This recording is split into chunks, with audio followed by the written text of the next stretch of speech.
Chapitre 1. Histoire de la République démocratique du Congo. 1.1 Les origines précoloniales. L'histoire de la République démocratique du Congo remonte à des milliers d'années, avec des sociétés autochtones qui ont prospéré bien avant l'arrivée des Européens. Les groupes ethniques tels que les Congos, les Luba et les Mongo ont établi des royaumes complexes, chacun avec ses propres systèmes politiques, économiques et sociaux. Le royaume Congo, par exemple, a été l'un des États les plus puissants de la région, avec des interactions commerciales étendues avec les Européens dès le XVe siècle. La diversité ethnique du pays est impressionnante, avec plus de 200 groupes ethniques reconnus, chacun ayant sa propre langue et ses propres coutumes. Cette mosaïque culturelle a contribué à façonner la société congolaise et à construire un patrimoine riche qui perdure encore aujourd'hui. Les croyances traditionnelles, souvent centrées sur l'animisme et les ancêtres, ont joué un rôle central dans la vie quotidienne, influençant la musique, l'art et les rituels. 1.2 La colonisation belge et ses conséquences. Le tournant majeur de l'histoire congolaise survient à la fin du XIXe siècle avec l'arrivée de Léopold II de Belgique. En 1885, il s'approprie le territoire sous le prétexte de mission civilisatrice, créant ainsi l'État indépendant du Congo. Cette période de colonisation est marquée par l'exploitation brutale des ressources, notamment le caoutchouc, entraînant des souffrances incommensurables pour la population locale.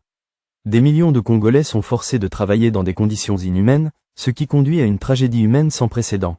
Les atrocités commises durant cette période sont aujourd'hui reconnues comme l'une des pires violations des droits de l'homme de l'histoire. La résistance congolaise se développe, mais elle est souvent écrasée par la violence coloniale. En 1908, face à la pression internationale, Léopold cède le contrôle du Congo à l'État belge, mais les abus persistent. 1.3 L'indépendance et les premières années. La lutte pour l'indépendance prend de l'ampleur après la Seconde Guerre mondiale, avec une montée du nationalisme et des mouvements de libération. En 1960, la RDC accède enfin à l'indépendance, mais cette victoire est de courte durée. Le Premier ministre Patrice Lumumba est rapidement confronté à des oppositions internes et à des ingérences extérieures. Son assassinat en 1961 plonge le pays dans le chaos, ouvrant la voie à des décennies de dictature, d'instabilité et de conflits. 1.4 Les conflits et leur impact sur le pays. La fin des années 1990 et le début des années 2000 sont marqués par la guerre civile, souvent qualifiée de « Première Guerre mondiale africaine », impliquant plusieurs pays voisins. Ces conflits ont causé des millions de morts et ont aggravé les crises humanitaires. Les conséquences de ces guerres sont encore visibles aujourd'hui, avec des défis tels que la pauvreté, le déplacement de population et des violations des droits de l'homme. Cette première partie de l'histoire congolaise montre comment les événements passés continuent d'influencer la réalité contemporaine. La République démocratique du Congo, avec ses luttes et ses triomphes, est un pays en quête de renaissance et de paix.